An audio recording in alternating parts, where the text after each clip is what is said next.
polling result, yes. Who is and who is not a qualified elector?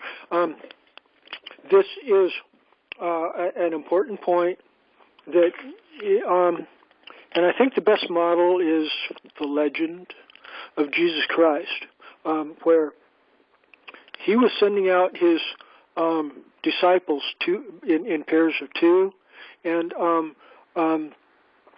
they were trying to build the kingdom of truth and justice on this earth. And the biblical text is clear that they were separating sheep from goats. It's a separating process. And this happens as described in item 4B in our agenda, referencing our ability to decide for ourselves and for our communities who is and who is not a qualified elector. This is the separating process between the kingdom of darkness and the kingdom of light. And in the kingdom of light, we give everybody plenty of opportunity and to establish a good reputation, and we encourage them to do so. Lots of forgiveness here and opportunity to repent of your erroneous ways, if you even need it. A lot of people don't even need it. Been watching their stuff real close for a long time. May I? Michael. Yeah, just an inquiry, a point of inquiry. Would you agree that there are different levels of elector status, such as a senior elector status? Would you agree with that? There are different levels in that the leadership of the township of qualified electors is the town constable. He's at a higher status, and similarly above that is. But did you have something different in mind there, Michael? No, I think you answered the question, and I'm in agreement. So, yeah. Okay, thank you. Well, if I may, that's by an actual election occurring. So, you know, it's by vote that somebody would get that status above anything else. I yield. Well, if I may pursue this point a little bit further, let's go back in history when the founders were organizing the committees of safety and the committees of correspondence, and they were, you know, seeking men of high quality, great reputation, great character, and would you not agree that those original men that they were seeking were of a higher quality of elector status than perhaps, you know, the commoners? And where I'm going with this is when we set up our judicial review court, however, whatever you want to call it, you know, when we set up a method, a system that we use to measure and examine, investigate situations of criminal conduct, you know, we're not going to want just the common average people that don't know anything, you know, about history or common law, or, you know, what do you do with the common people when we start assembling these review panels, this court that we want to set up? You know, we've got to be careful. We want to make sure that these people are qualified in their knowledge, their understanding. You know, you don't want to put kindergartners with seniors or juniors of high school together and expect, you know, a harmonious communication to occur. So would you not agree that in the beginning stages, such as, 1774, 75, when they were creating the Continental Congress, the Committees of Safety, there needs to be a manner by which we select, the qualified electors of a higher status, a higher character, to be the I'm without words here. I'm sorry. I don't mean to be, but it's. Do you see where I'm going? Do you understand what I'm talking about? I think I might be able to grab the ball there, Michael. Yeah, elaborate, could you, please? Yeah, the community. If you look at the relationship between the townships and the precinct, there's 10 townships to a precinct, and the governing body for the precinct is the 10 town constables from the 10 townships that make up the precinct. And see, at that point, when a case comes before the 100 court, the precinct court,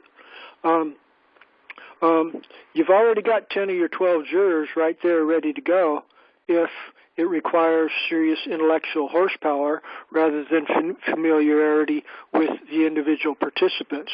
Now, a lot of cases coming before the precinct court will just be like, well, whether or not somebody trespassed on somebody else's property or busted a window or simple stuff.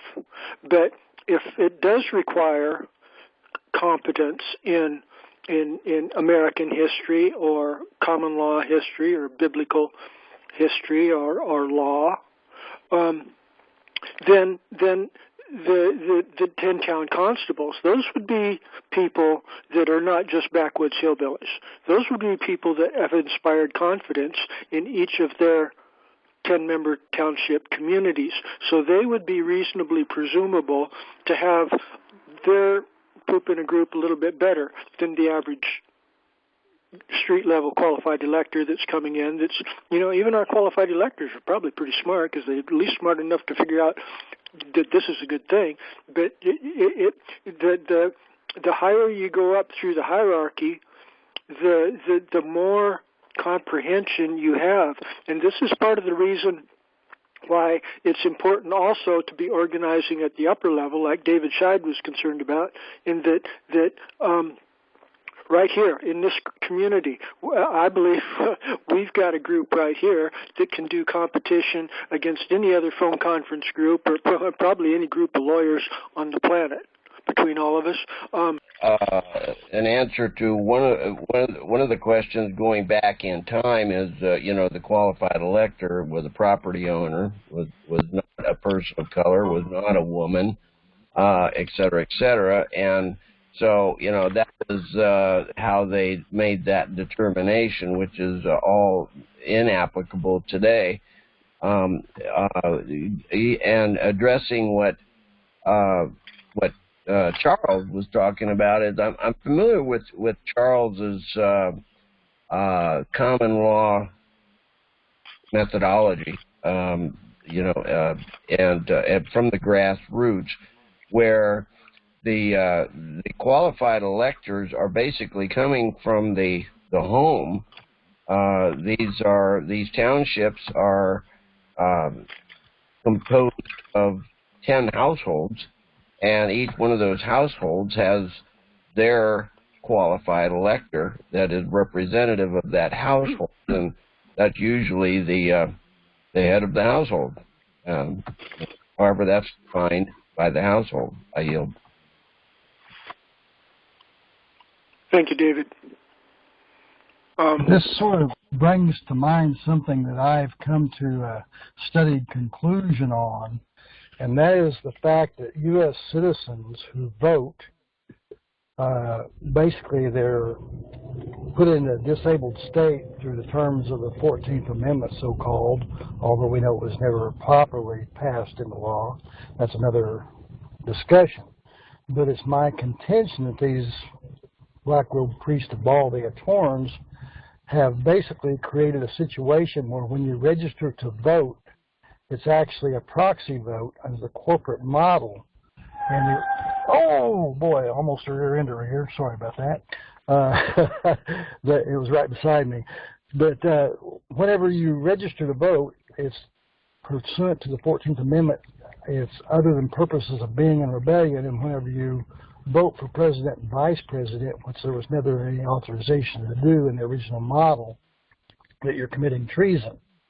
And therefore, because you're testifying to your incompetency by being something created by the power of Congress, the corrupt de facto Congress, or rump Congress, as we might call it, and their skullduggery and treachery, and inventing the term U.S. citizen as opposed to being a sovereign several state, capital C citizen, or maybe not, because I've done some study on the word term citizen, and I think it actually comes from city denizen, the city law of Rome, Justinian's Code, being a serf or a slave of the city.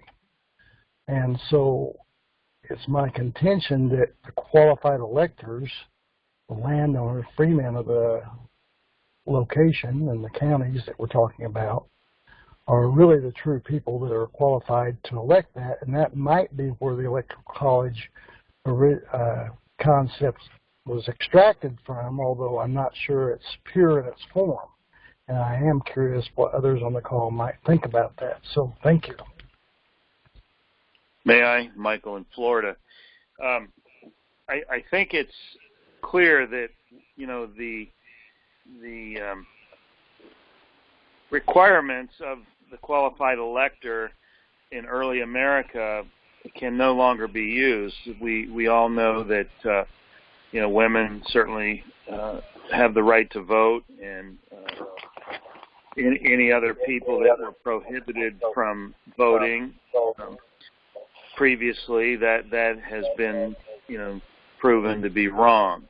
So we can't use entirely everything that we have in history as a model or a precedent. And I think what we really need to get down to business about is identifying which states are favorable to organizing resistance movement. Because the bottom line is this: we are resisting tyranny. That is the number one focus that we are doing. And we need to identify where the path of least resistance is. And I don't know how many of you are aware of the Second Amendment sanctuary movement that swept the country about 2 years ago. And it started out in Illinois, I believe, and went into Oregon and Washington, and now it's sweeping the country. If you want to look at a map of all the counties in America that have passed resolutions by their county commissioners to protect and give sanctuary to Second Amendment status, you go to Wikipedia, just do a Google search, Second Amendment sanctuary, and Wikipedia has an excellent, exhaustive analysis of all the states and the counties. For example, Florida, we have 67 counties. 41 of those 67 counties have now declared themselves to be a sanctuary for the Second Amendment. This is a very powerful statement that we can use as an identifier to favorable locations and demographics for finding areas that would be favorable to diplomatically infiltrate. I think we really need to shift gears here and get away from all these rabbit holes we go down, and all this knowledge that we all possess, and showing it to each other. That's all fine and good, and I respect all the knowledge that's here on this conference call, but we really need to start focusing on action and strategy and implementation. And I think a good start to identify favorable locations. I'm looking at a map of the United States by county, and they have the Second Amendment sanctuary counties are in green. And I see Texas has a lot. I see the Midwest has a lot. Illinois, Indiana, Kentucky, Ohio, Tennessee, South Carolina, North Carolina, northern Georgia. And then I look at the state of Florida. Florida's almost filled up entirely green, 41 of our 67 counties. So when I look at this map, I look at Nevada, it's almost entirely green. Almost all of Nevada is a sanctuary county state. I look at Oregon has a huge number. Illinois has a whole lot of counties. Believe it or not, Illinois, almost the entire state of Illinois has been infiltrated with Second Amendment sanctuary status advocates. And we really need to get busy about identifying the path of least resistance and get strongholds established in those areas. That's a logical plan of attack. Peaceful, lawful infiltration diplomatically, I think, is what we need to consider. I'm priming the pump, food for thought. I would love to hear comments. I yield. Thank you. This is David, Michigan. As you were talking, I went to that Wikipedia site, and I've got here a list of 46 out of 83 counties here in Michigan are Second Amendment sanctuaries. And in fact, when I was mentioning that about Livingston County and Oakland County, Livingston County is a Second Amendment sanctuary. Oakland County is not. And I just didn't think of the terminology at the time, but it was Livingston County that was over in Oakland County showing us at the meeting how to do it and how to get organized in Oakland County. I yield. Hear, hear. If I might, Charles here. No doubt what you're talking about there, Michael, is good areas to target for activism.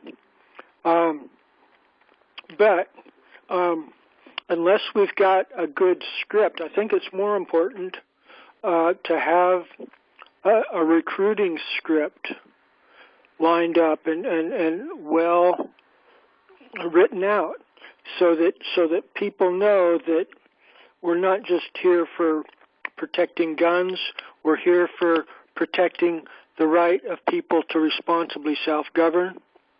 And unfortunately, there's at least a few people that like guns, but they're pretty worthless when it comes time to be participants in forming responsibly self-governing communities.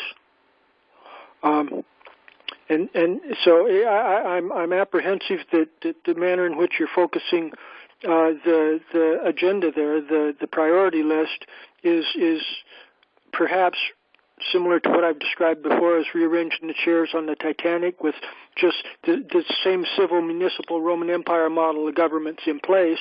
We're just catering to the Second Amendment rights people, the gun rights people, under that Roman Empire model of government still.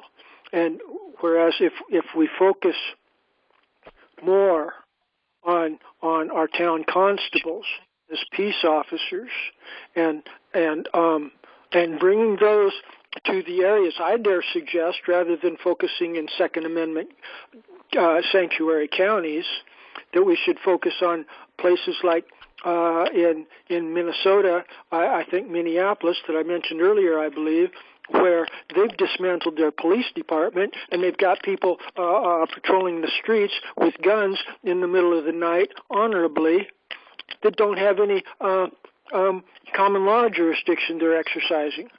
It would be to their protection right now. They would be empowered right now, continuing on, doing the same, permanently dismantle that police department to never appear on the face of this earth again, and establishing their common law peace officers in their common law township and precinct communities.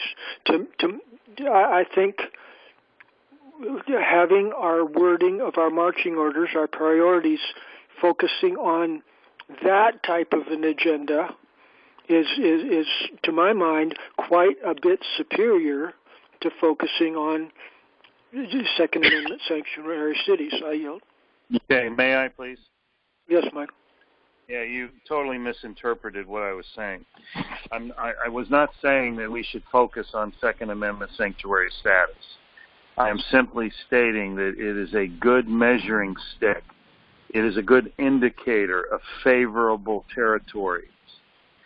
Anyone that is willing to defend the Second Amendment strongly, bravely, and overtly is a friend of freedom. And all I'm saying is these particular areas, I think it would be to our advantage to give them special attention in our outreach effort. That's all I was saying. I yield. All right. That does sound good. May I say something?